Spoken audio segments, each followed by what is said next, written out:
Moi c'est Néo de l'Union syndicale solidaire.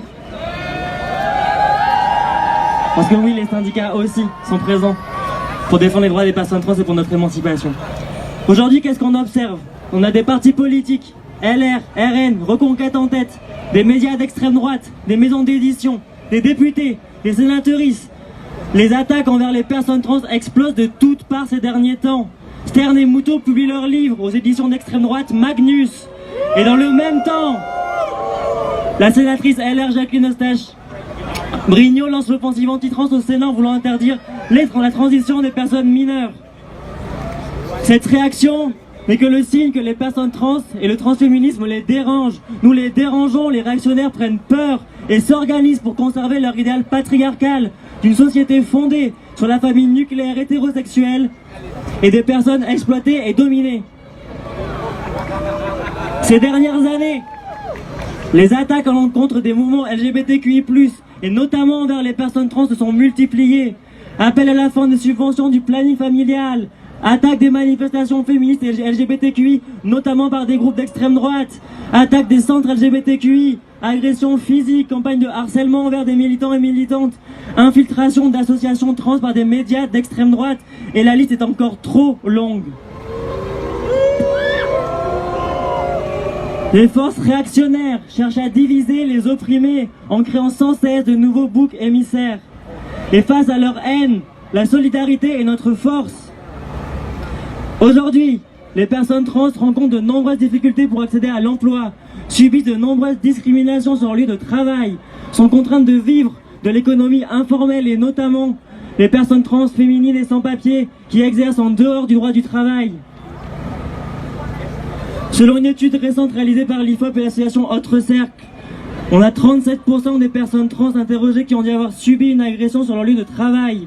La destruction des services publics et notamment de la santé entrave d'autant plus son accès aux soins, pourtant déjà précaires. Les attaques envers l'école, comme l'ont rappelé nos camarades de Sud Éducation, qui ont été portées par ce gouvernement ou des organisations d'extrême droite comme Parents Vigilants, génèrent un climat particulièrement hostile pour les personnes trans, notamment les élèves trans. Ainsi, un grand nombre de personnes trans subissent de plein fouet les discriminations au travail et la précarité la précarité. Et l'ensemble du mouvement social, syndicats en particulier, doit se montrer solidaire des luttes transféministes et des personnes trans. En tant que syndicalistes, nous devons de défendre l'ensemble des travailleurs et travailleuses, et notamment les plus opprimés.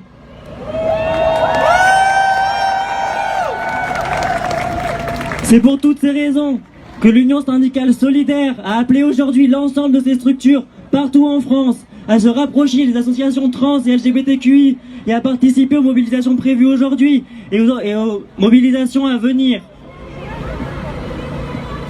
Solidaire se tient également à la disposition des travailleuses trans pour nous accompagner, pour vous accompagner dans le respect de nos droits au travail. Si des personnes trans font face à des discriminations sur nos lieux de travail, si nous sommes témoins ou victimes de non-respect du code du travail, contactez-nous, rapprochez-vous de nos unions départementales, de nos unions locales, des syndicats sur votre lieu de travail. Si vous voulez vous organiser pour améliorer nos conditions de vie et de travail, syndiquons-nous, organisons-nous collectivement, car ensemble, nous sommes plus forts. Par ailleurs, comme l'a rappelé Sacha, le 8 mai prochain aura lieu une nouvelle assemblée générale pour continuer d'organiser cette mobilisation et solidaire et extrêmement fier d'accueillir cette assemblée générale dans ses locaux. Plus largement, nous réclamons, comme cela a déjà été dit de nombreuses fois, mais c'est jamais trop de le répéter, le respect du prénom et des pronoms d'usage partout, dans les entreprises comme les administrations. La possibilité de changement d'état civil libre, gratuit, par simple décision devant un officier d'état civil en mairie, sans intervention des pouvoirs ni médicaux ni judiciaires. Solidaire revendique une transition dépsychiatrisée, libre et gratuite. Le remboursement à 100% des frais médicaux de transition sans condition, y compris à l'étranger lorsque celles-ci ne peuvent pas être réalisées en France. L'accès à la PMA pour tous, réellement pour tous, et notamment pour les personnes trans. La fin des mutilations, stérilisation forcée et traitements hormonaux non consentis sur les personnes intersexes, quel que soit leur âge. Des moyens massifs pour les services publics afin d'assurer l'accès réel à l'IVG, aux transitions et à la contraception. et en particulier des moyens pour l'école, et notamment en 93 où une lutte historique est en train d'être menée par nos camarades qui sont mobilisés dans leur lieu de travail et dans leur lieu d'études.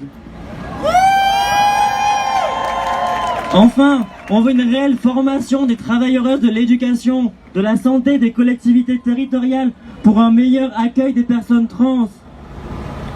On veut des financements à la hauteur des besoins pour les associations trans et de santé et un respect pour les libertés associatives de plus en plus souvent attaquées par ce gouvernement et par l'extrême droite. On veut enfin le droit d'asile automatique pour toutes les personnes LGBTQI qui arrivent en France.